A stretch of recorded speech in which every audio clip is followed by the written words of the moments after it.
How do Americans view time? Let's start with a specific example. If I invite you to dinner at my home, what time will you show up? If I say 6 p.m., will you show up promptly at 6? Or are you the kind of person who arrives early or really late? Well, I try to be understanding, but I'd be a little miffed if you arrived at 6:30 and didn't tell me you were running late. For many of us, somewhere between 5 and 10 minutes past the designated time is okay. Some may consider 15 to 30 minutes as still fashionably late, but a whole hour can really be pushing it. I mean, if it's a big party, maybe no one will miss you for the first hour or so. But if it's a small gathering, then your host is expecting you to remember what time you were invited to come. And don't forget that if they're cooking something, timing is everything. Don't make them ruin the dinner by making them wait for you.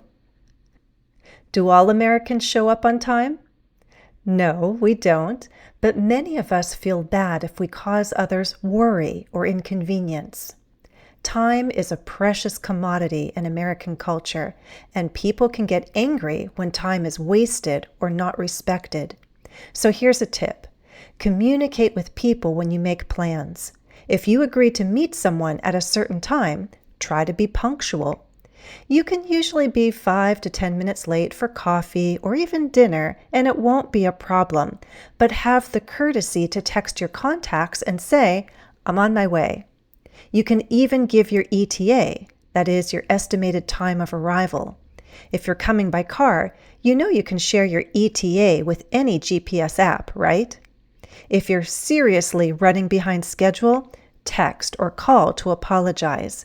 Making someone wait for a super long time won't go over well. In a business context, showing up late is often unacceptable. After 15 minutes past the scheduled time, a doctor's office has the right to cancel your appointment and still charge you, for example. Calendar apps have helped a lot of us get organized. Even before they became popular, Americans loved to schedule things. In my experience, at least in recent decades, it's not really normal to drop by someone's place out of the blue. My son reminded me that casual drop-ins are common in college dorms. But outside a college campus, you don't just arrive at someone's home and expect to ring the doorbell and then socialize for the next hour. Oh no. Americans schedule almost everything in advance. Even if it's a casual visit, you'd likely text first and ask, "Are you busy?" or "Are you around?"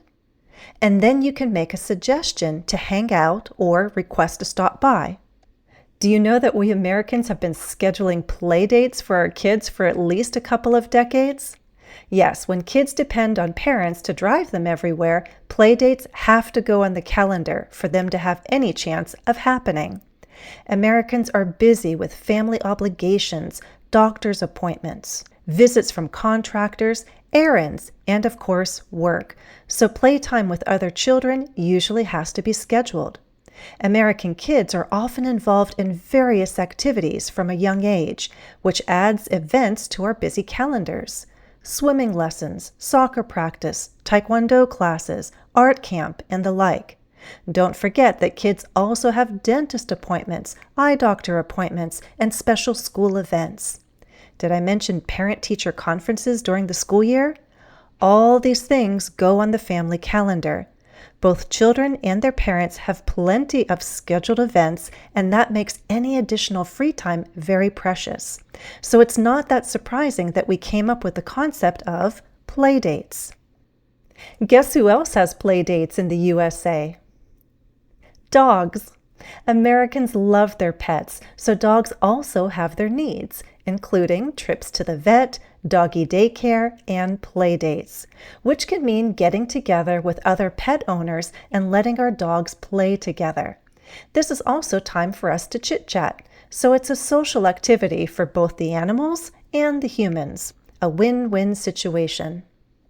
Maybe you don't have kids and you have no plans to own a pet, and that's fine. But if you're in the USA, you'll still need a calendar app because you'll have plenty of meetings to attend and appointments to keep. Sometimes we take on so much that we need an accountability buddy. That's what we call it in American English. We also say accountability partner. This is someone who helps us stay on track as we complete tasks to achieve goals. Sometimes we join accountability groups for the same reason. It can help to acknowledge a goal that everyone is working towards, and it requires consistent effort. Do you know how it works? Well, you have to schedule regular check-ins with your partner or group, and then you all share your progress. Have you ever tried it? I have. I like the feeling of support, and the scheduled check-ins motivate me to get things done on time. The popularity of accountability buddies right now reflects our strong desire to reach our goals despite our very hectic lives. It doesn't always work, though. I've been in groups where some people fail to show up due to a schedule conflict or just plain forgetting. Then it's up to me to hold myself accountable.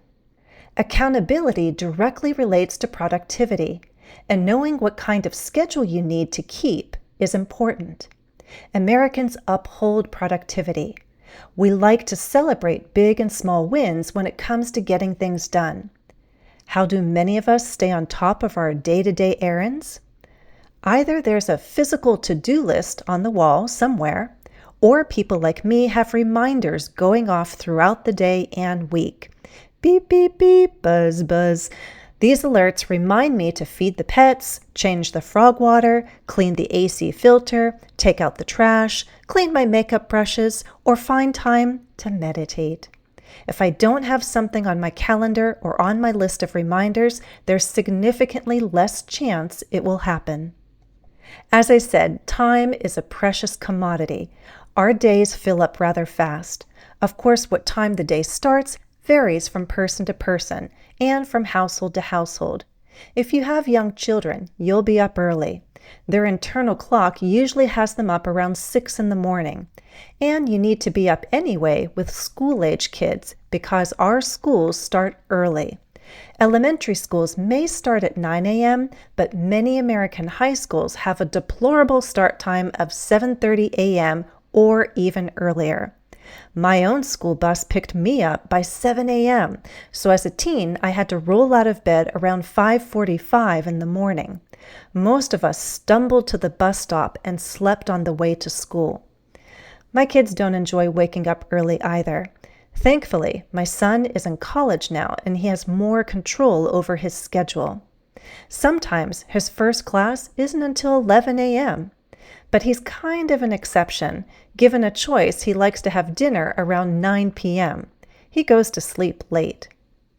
Both my kids changed from early birds to night owls as they got older. That suits me fine because I enjoy sleeping in until 8 or 9 whenever I can. However, a good number of Americans wake up bright and early. I don't know if they're naturally chipper in the morning or if they just drink lots of coffee. Maybe it's a combination because Americans do drink tons of coffee. But breakfast hours at American restaurants and hotels are usually between 6 and 10 a.m. Sometimes my kids and I barely make it in time for a free hotel breakfast because we don't like to get up at dawn. Since we're talking about mealtimes, I'll note that lunchtime in the U.S. is anywhere between 11 a.m. and about 2 p.m. Of course, in high school, it was different for me. I was up before 6 o'clock, so I didn't mind having lunch around 10:30 in the morning. I was definitely hungry by then. But dinner time is fairly consistent in America.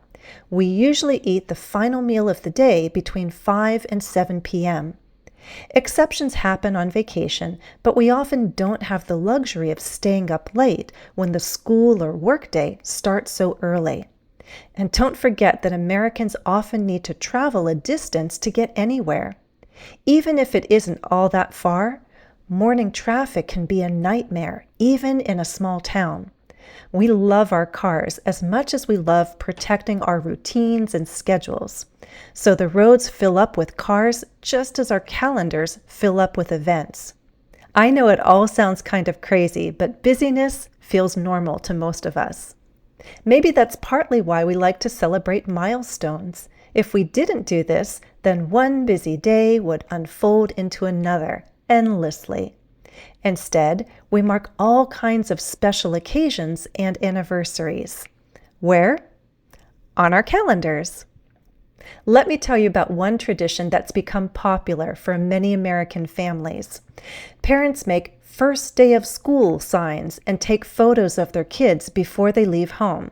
There's a photo of little Lauren going to her first day of kindergarten, first grade, second grade, all the way up to her high school graduation. The photos go on social media on the first day of school. Millions get posted, and they all use the same hashtags, more or less. Actually, it's kind of cute. My family didn't do this, but we had other ways to mark the passage of time. We all need to pause every now and then to appreciate the long road we've traveled. The kids grow up, we parents grow older, the world changes, and time marches on. How you choose to value your time and make use of your time is up to each and every one of us, regardless of our culture. I hope you enjoyed hearing my thoughts on this topic. You can access the full transcript and download the PDF as a free member of my English with Jennifer community on Patreon. Visit my website to learn how to join, englishwithjennifer.com. Thanks for listening and happy studies.